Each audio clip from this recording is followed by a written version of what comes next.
Hello there. So this video is totally not what I've been doing on this channel, but I'm weird, so I guess it's kind of on theme with me. But you know, I've had these stories with me for so long and I've never really like shared them, and now that I have like a platform, I thought this would be interesting to share. Now, you probably already know by the title. Come open-minded, okay? Because it's real to me. It's incredibly real to me. Like, I think about it to this day, and I don't think that these are experiences I will ever forget. And I hope you can hear me, by the way. I don't know. By the way, I'm here in this weird place. This is so interesting. I've never been here alone, but I know it exists now. Oh, actually, I've been here for a concert, but I've never been here alone. Anyway,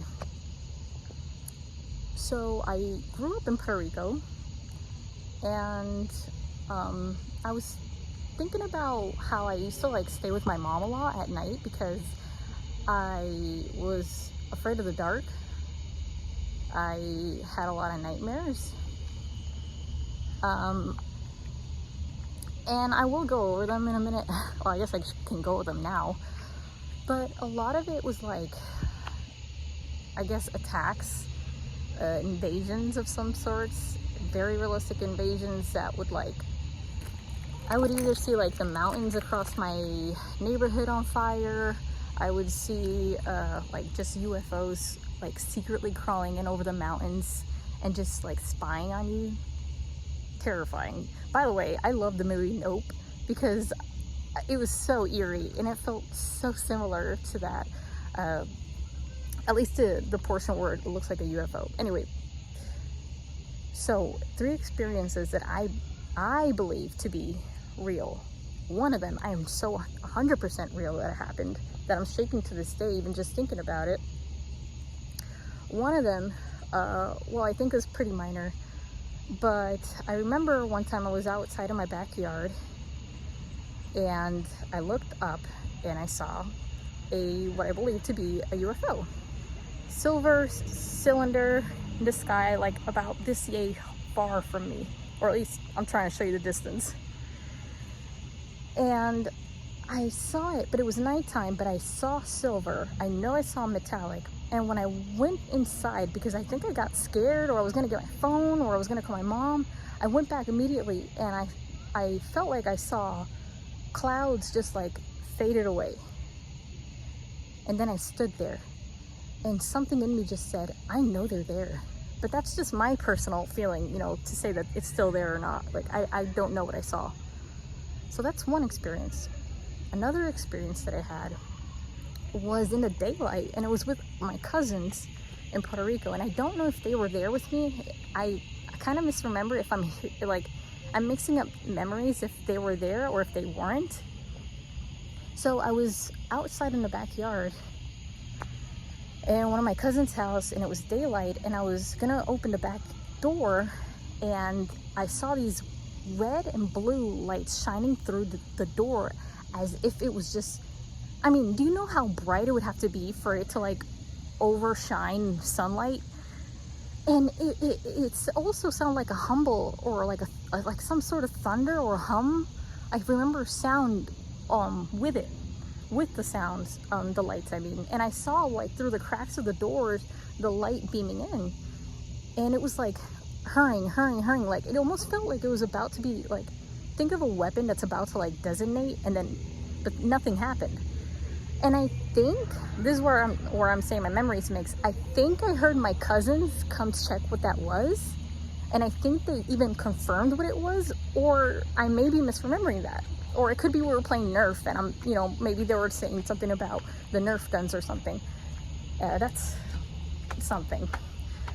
The third is the one that I pretty much keep to myself. Well, I think I've told Steven, my former partner, but it's like something you can't forget, even if it is, no, there's no even. I know it wasn't a fantasy. I know, I'm not going to be gaslit. And again, you have to come in open-minded. This is what I believe. You have to be open-minded, right? So like I said, I used to stay with my mom at night because I used to have a lot of nightmares about UFO attacks and stuff, and all these things.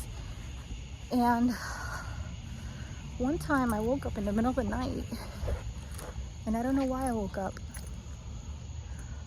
and I looked over to the window, my mom's bedroom window, and right outside of the window is a little gate where you walk in, and then you would have to go to the entrance, and then it's like the end of the porch, so you would have to like turn back around to the gate to leave. And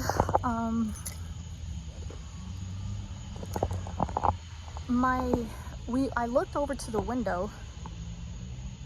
I don't know what compelled me to do that, and I saw this bright blue light shining through the window. When it was blue, my mom and I both sat up on the bed like literal zombies, like I'm gonna try to reenact it like this. Me and my mom, we both turned our heads to the window, and I saw a black figure walk through the window. And like I said, it's the end of the porch, so they would have to turn around to leave. So even if it was a guy who was like, you know, maybe his car was like bright blue lights, he would have had to turn around.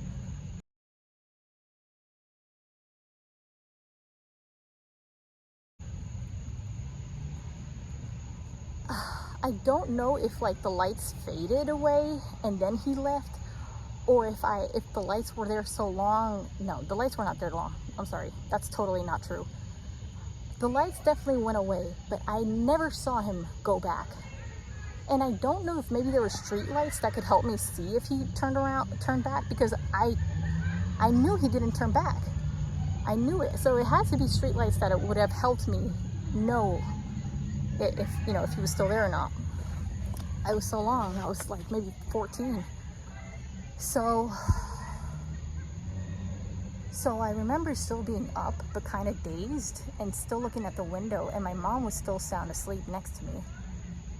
And I was just staring at the window, and I knew what I saw. And I didn't move. I was just stunned. Looking at the window. And I don't know if I fell back asleep, I guess. And I must have told my mom the next day. I don't even know how she reacted. But let me just say this. And this is me growing up and finding things out with time. Apparently, there are a lot of sightings in Puerto Rico. Steven, who I was with before, had many experiences. He's even witnessed aliens. He's described them to me. Because him and his dad, who, by the way, they've both seen things together, they were Boy Scouts, so they were often in the woods. So it makes sense. And his dad's like obsessed with researching more about them. I mean, it's like my grandmother, she worked in emergency services. They would go anywhere where they're needed for emergencies. Think of like paramedics. She would know people who would work in the national rainforest in Puerto Rico, because we lived in Rio Grande, right?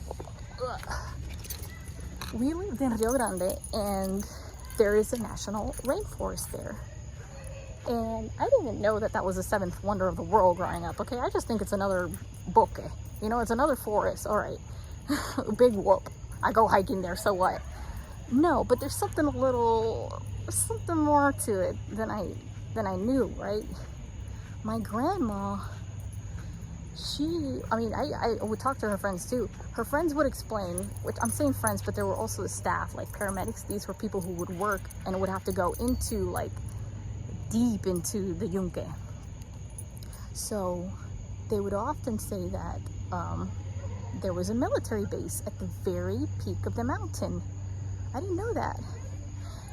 And there's a lot of rumors I mean, be it from them or just other people who lived in Rio Grande, people say that they have seen just UFOs leaving, like just you know, coming in and out of the mountain, like the very top of it. There's a military base at the very top.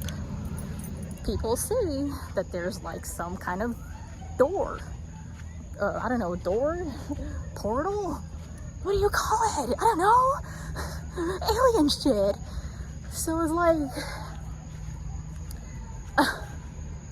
people talk about it so much, and like I said, I'm only knowing about all this stuff on my own experience and you know, hearing other rumors. I'm not even doing research on Google.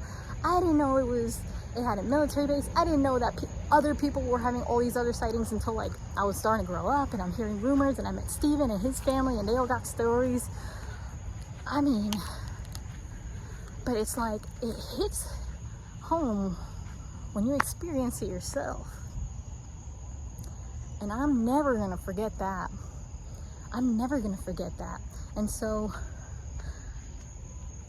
you know, believe stories. I believe the stories. I've seen it. I'm convinced. I'm very convinced that there are beings out there, but they definitely come here. Come here. I'm telling you, you gotta hear me with an open mind. Just pretend. Just pretend that it could be true. And I'm telling you the secret, right? But it's not a secret. People are talking about it. And I wanted to put my story out there, because shit, man, I'm terrified knowing that this is like our world, our reality, or my God, I'm convinced that that's what our reality is.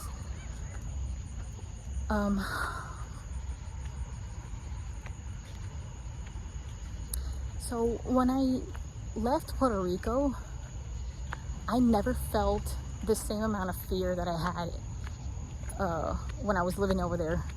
I'm sorry, can I say that again? When I left Puerto Rico and moved to Georgia, I didn't have that same kind of fear or feeling here. I felt like I wasn't being watched. I felt like I wasn't being watched. Every time that I would go outside at night in Puerto Rico, I always felt something or hover or hum of some sort.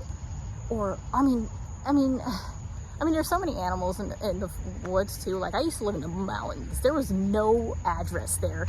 You try getting Amazon to ship your mom some kind of gift, because it ain't gonna get there. Trust me. It is like in the middle of nowhere in a mountain. But, you know, I lived like 10 minutes away from the national rainforest. It makes sense to me that I saw activity, you know, as an adult. And like I said, growing up, I didn't have these like bits and pieces together. I didn't know as a kid that there were a lot of sightings, like I said. And a lot of people in Puerto Rico do. A lot of people in Puerto Rico have stories, especially if they live in Rio Grande. And I mean, yeah, I felt compelled to share that. I don't know, just because it is interesting. It's my story, it's my platform, and shit, man, they're out there, and I'm scared. I'm scared, but again, like I feel so much safer here, albeit I shouldn't, you know, but I feel safer away from there. I used to have these vivid nightmares. I used to be there. That's how nightmares are, but like I had so many, I couldn't sleep alone. I had to stay with my mom at night. I had sleep paralysis once. I looked outside, it felt like a black being was looking at me, but I don't know if that was alien related, but shit, you don't want that. Anyway, I'm here now. I'm sorry if I scared you. It is scary. Damn it, it is scary. And the more things occur in the news and the more things are, you know, coming into light, you start to see just how evil everyone is. And they call me the witch. Shit.